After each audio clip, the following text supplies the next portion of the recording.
আমি প্রায় প্রত্যহ ভোরবেলায় কাকদেরকে এই বিস্কুট, মুড়ি এগুলো আমি খাওয়াই।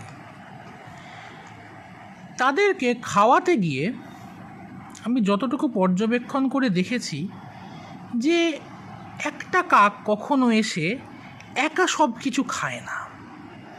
আজকে যেমন বলি, তাদেরকে মুড়ি দিলাম, একজন কাক এলো এবং তারা আমার মুখটা খুব ভালো করে চেনে, তারা ফেস রেকগনাইজেশনটা খুব ভালো করে।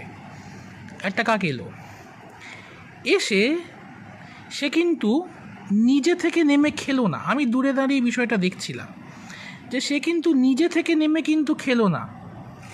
সে কা কা কা কা কা কা করে এরকমভাবে ডেকে ডেকে ডেকে ডেকে আরও কয়েকজনকে এনে জড়ো করলো এবং তারা কিন্তু সেই মুড়ি বিস্কুটগুলো খেলো।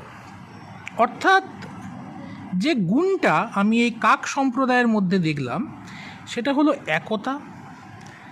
আরেকটা হলো যে একটা কাককে যখন আমি বিস্কুট বা মুড়ি যখন দিচ্ছি তখন সেটা তার কাছে ওয়েলথ বা সম্পদ। এবার সেই সম্পদটা ভাগাভাগি করে নেওয়া, অর্থাৎ অর্থনীতির ভাষায় যাকে বলা হয় ইকুয়াল ডিস্ট্রিবিউশন অফ ওয়েলথ, এই বিষয়টা আমি কিন্তু তাদের মধ্যে কিন্তু দেখতে পেয়েছি। কিন্তু মানুষের মধ্যে আমি এসব কিছু দেখিনি। মানুষের মধ্যে এই যে একতা, এটা তো নেই, ছেড়েই দিলাম। একতা যদি থাকতো তাহলে এত সব মারামারি, খুনোখুনি এগুলো হতো না, এতগুলো দেশ তৈরি হতো না, এতগুলো ধর্ম তৈরি হতো না, এতগুলো জাত তৈরি হতো না।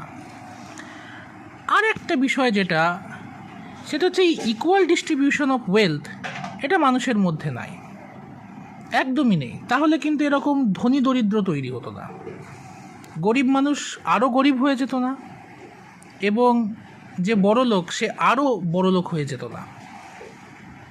এইটা কিন্তু মানুষের মধ্যে নেই। অর্থাৎ কোথাও না কোথাও এখানে কাক সম্প্রদায় এই মনুষ্য সম্প্রদায়কে পরাজিত করে ফেলেছে।